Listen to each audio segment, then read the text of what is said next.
No, I'm delighted to chair this panel, and as Pavel, I was all ready to do all the introductions, but thank you, Pavel. No, I don't have to do that, but I was going to say I wouldn't belabor it and just get straight into talking to our panellists, because I think we're tight on time, so we might just go straight into the discussion. I suppose the focus for this session, as Pavel said, is to look at how institutions reward and recognise, or don't, as the case may be, the full range of staff and students working on all types of diversity interventions, including Athena Swan. So what we really want to talk about here are the opportunities that are there, the challenges that are there, but also innovative new approaches that we're seeing come up across the system. So I guess I'll start with Daisy, if that's okay.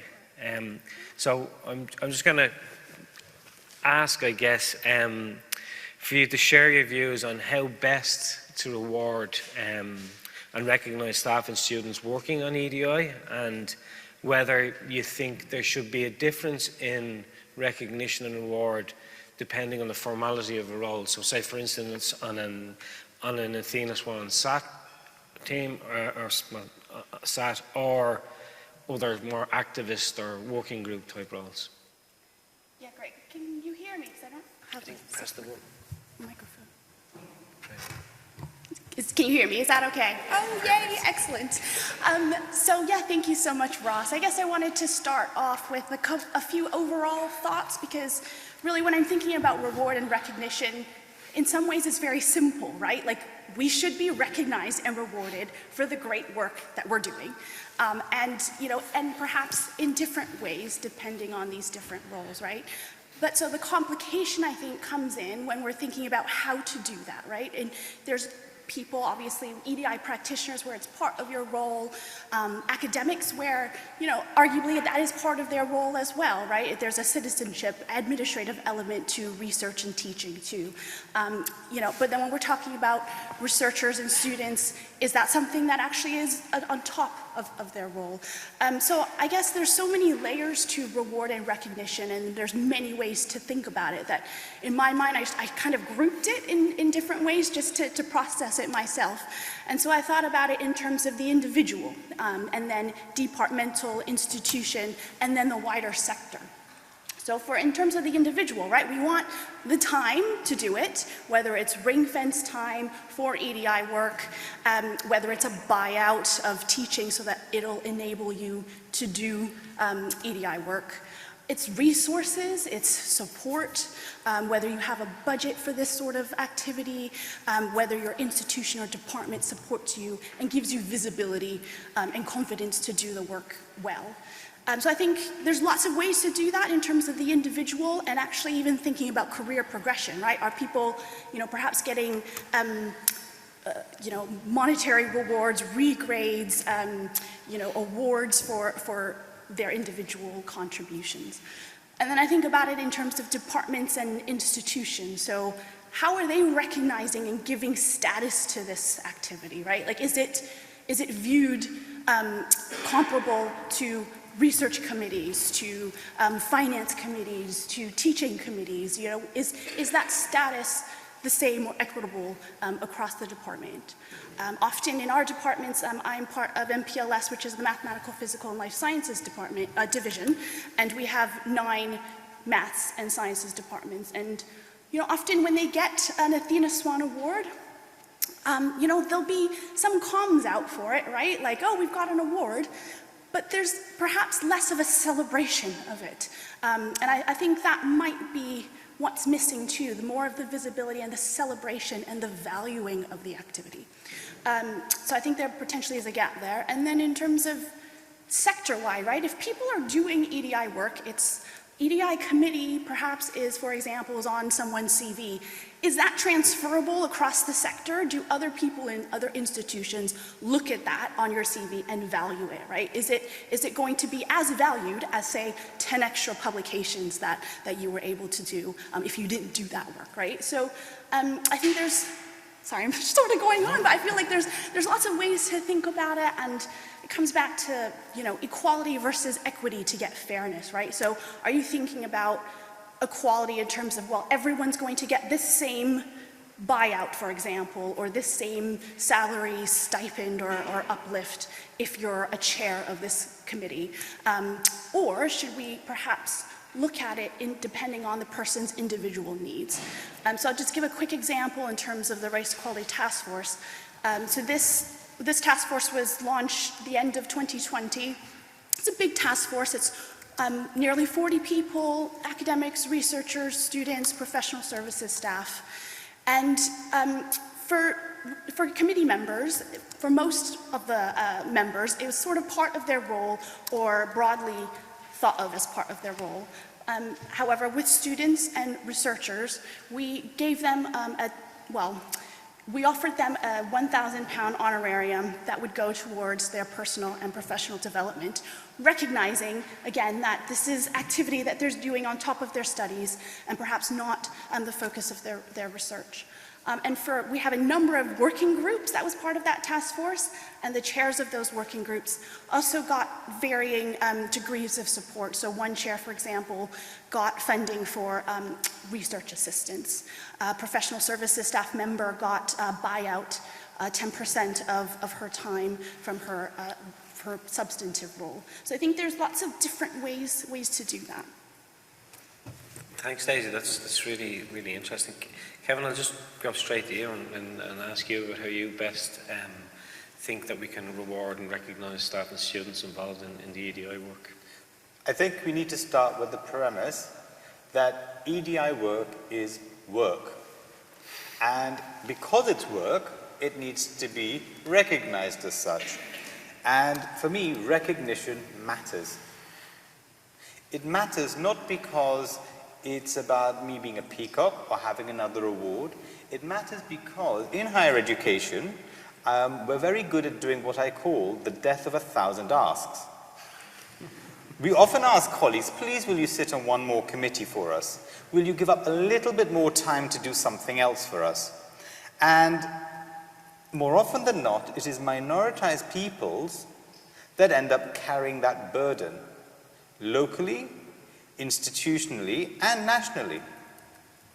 Now, EDI for me is very much about making sure we deliver culture change for those organizations, but we also need to recognize that everybody has a role to play. Now, the risk is that very often when I think about Athena Swan Awards, the burden does disproportionately fall on minoritized individuals, women carrying the burden, Black and Asian staff, people from other protected groups who are often called upon to contribute to this journey. But it's not just the protected groups, it's also the status of staff. Higher education, I sometimes equate it to an apartheid system. Now, please don't be offended by that, but what I talk about is a structural system which has horizontal division, but also vertical division. As a professional services staff member, I'm not an academic. I don't want to be an academic. I want to be a professional services staff member and be recognized for my excellence in that. Similarly, for research-only and teaching-only staff, that recognition is important. And the challenge is, we mustn't, when we think about recognition, only award and reward the academic model of reward. So we know, for example, at UCL, in 2017, we introduced citizenship, which included contribution to Athena Swan and other similar projects like the Race Equality Charter, as a criterion to actually apply for senior academic promotions. For professional services staff, we have less career pathways, structures. So how do we recognize it? So it could be through making sure that we have staffing, and we do that. So at UCL, we have examples, and I want to say I need to recognize that. So I have a model called PAL, and PAL is policy, accountability, and leadership. And if you get those components working together, you actually have effective systems in place.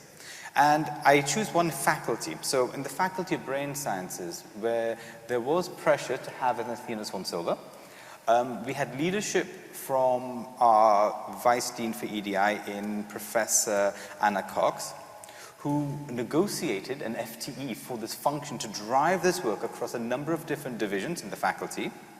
Her dean, Professor Alan Thompson, and the director of operations, the professional services person, Jeff Dunk, coordinated and decided they were going to resource administrative professional services staff.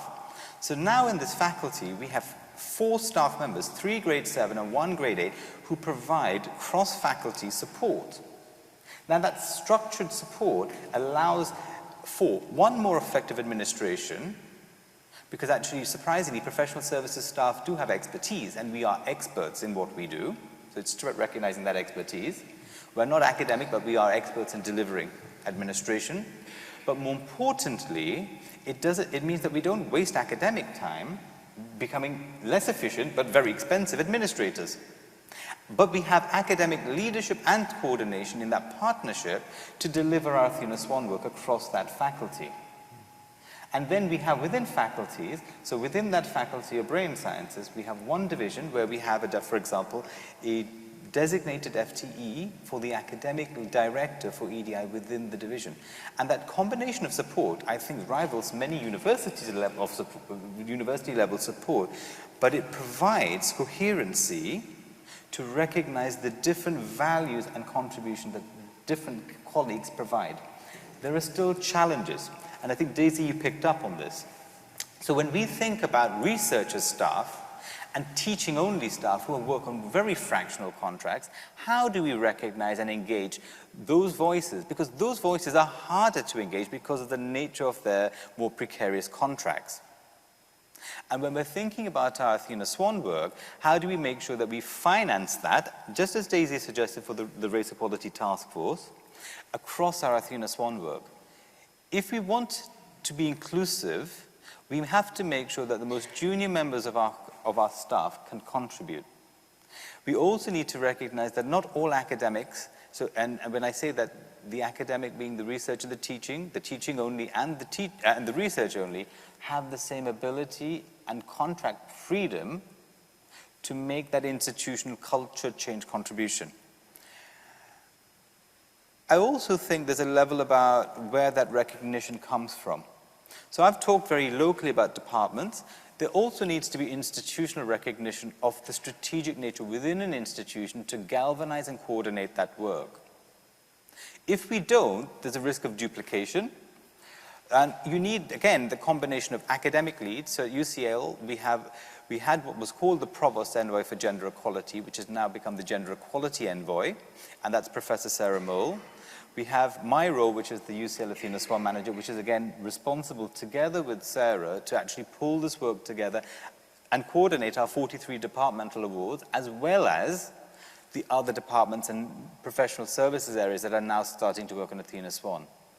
But I also think that across the country, and listening to the presentations yesterday, we have hundreds of Athena Swan awards. And there's a strategic role, I believe, for Advanced HE to play in recognizing contribution and excellence in practice and in work so that role models can be brought out. Because one of the things I've learned at departmental level, when I can't see role models, do I feel like I belong? And very often in higher education, the role models that are pulled out tend to be academics. They don't look like me. And I want to encourage colleagues to think about how we celebrate the contribution of all in order for us to deliver culture change for everyone. Thanks, Kevin.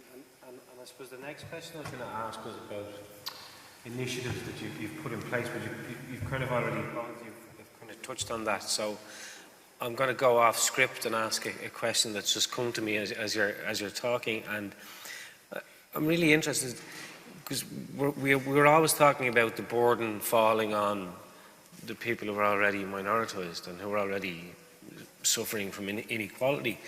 And I was just wondering if and I'll start with you, Daisy, just how do we stop, so it's kind of flipping the idea of recognition and reward, but how do we stop the burden falling? Is rewarding and recognizing the work, is that going to unburden people?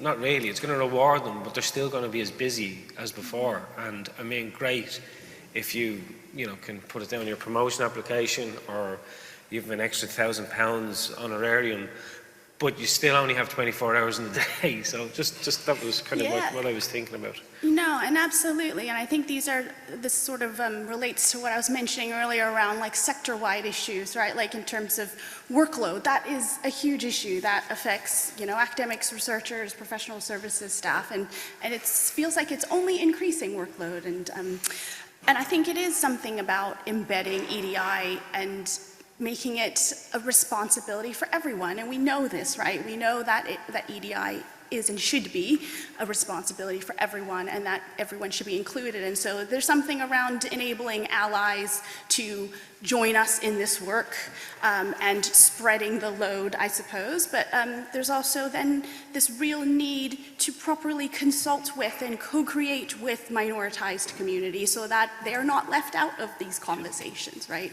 I think one thing we are exploring in MPLS, the Mathematical, Physical, and Life Sciences Division, is looking at the clinical support and supervision, so getting trained therapists and psychologists to support our EDI practitioners and people doing EDI work, because we know that it's an emotional burden. A lot of this work is tied to people's identities, and it's draining, right? So we're looking at how we can support people within our community to have space to take care of themselves and take care of their own mental health. So I hope that sort of answers what you're trying to get at.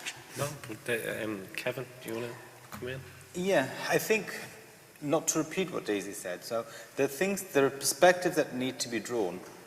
So it's really positive to hear that organizations want to be challenged and want to ask the question. But when we're asked questions, we want to see that you're, one, listening and open to listening to the answers that are given. Because the labor and the emotional burden is exacerbated because very often people are asked the question, but actually they ask the question in a formulaic way that actually belies an unwillingness to, one, listen, and two, respond. And that pain that causes exacerbates that emotional labor. So and I specifically would think about the challenge around race work. Organizations can ask about race equality, and actually when you engage with minoritized ethnic, Black and Asian minoritized ethnic staff, it's a very painful experience, and it's painful work. But what makes it even more painful is that going through the motions of asking and then not responding only alienates and then reinforces the fact that we think there's an institutional failure. So the opportunity has to be walk the talk. Because for those of us, I've worked in gender equality work for a relatively long time, and I see women carrying that burden. And very often, I've actually been asked, why did I do this? Because actually, it's easier than doing race work, I must be honest, for me personally. But I ask my female colleagues, my women colleagues, please, when the race equality conversation comes up, when that intersectional conversation comes up, make sure that I'm not the only voice in the room that is asking for you to consider it. Because when it falls on me, it then makes it personal in a way that I don't want it to be personal, because then people question my motivation quite often. Okay? In the same way that many women in the room will tell me that actually when I talk about gender equality and parental leave, or they'll say, oh, well, that's for your benefit, isn't it? And actually, it's not. It's for the system's benefit, so that we get the best talent and we retain and progress the best talent.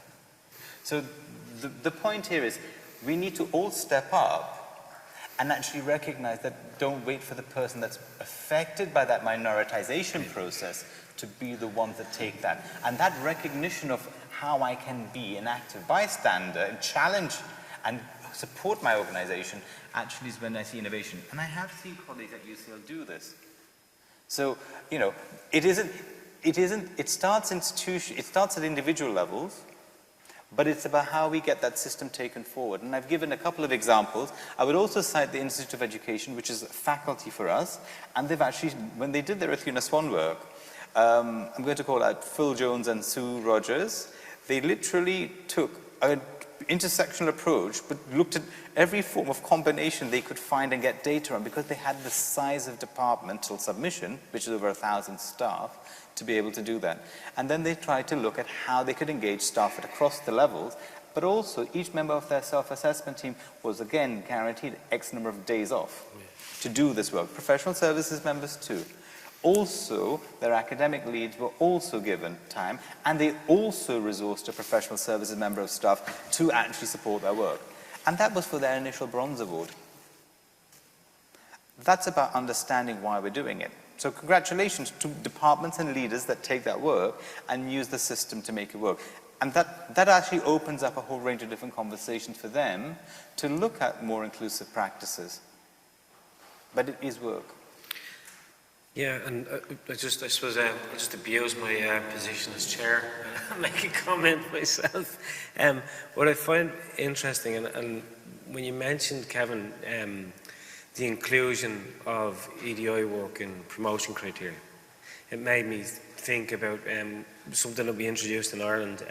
It's mainly around leadership roles, and particularly for university presidents. But in the job description has, you know, part of their job is to advance EDI. So essentially, that's a way to normalise the work, so it becomes part of, so without having to go into someone who's already in place, discuss workload allocation and say, we're taking 5–10% of your time to work on Athena Swan.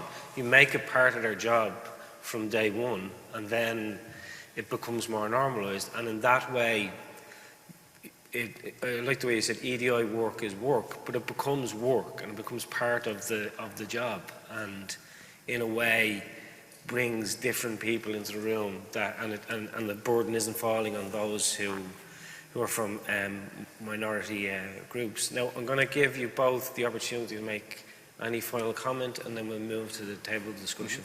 Okay, so yeah, I guess I just wanted to say one last thing that I didn't raise in the other questions was around awards, because I know from yesterday there were a number of sort of EDI awards even in other countries as well. And so we have MPLS EDI awards, which we offer champion type awards for professional services staff, researchers, and academics, so splitting out those different job roles, and also best initiative and best team role, awards. And I think the team one is really important, because often we think of champions as, you know, a lone person doing all the work on their own, but actually there's like collaboration, there's larger teams doing this activity. So I think that's just one thing that I hadn't raised before that I thought I would contribute. Thanks, Daisy. And Kevin? A couple of points.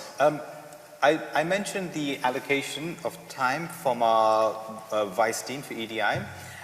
Networking and competition. Competition works. So what we often need to do is to make sure that other colleagues know what other colleagues are doing, so we can help them to understand what recognition does look like within your organization, so we don't have inconsistent practices, and we can try to reduce that. So how do we network together? And that happens both between departments, within the institutions, but also nationally, because we do compare. So the Athena Swan Russell Group Forum that we have set up enables us to look at how we respond. I also think that point about senior leaders. Senior leaders are critical. So it goes back to my PAL model, okay? But it's important that those senior leaders recognize the limitations and the limits of their own knowledge and expertise. And actually, that's not a problem, because actually what is their role is around using their positional power to help us to drive forward institutional change. Now, it may be that those senior leaders come with expertise, but if they don't, recognizing that they don't and understanding how they access the support to enable them to get the right or the balance of information to inform their advocacy work within their institution is important. Senior leadership allows the voices and the issues to be taken to the decision-making bodies and for the organization to respond appropriately. When we get the combination of skills right within organization, change is catalyzed. When it's not, it can be stalled. Okay, and on that note, I'll just thank Kevin and Daisy and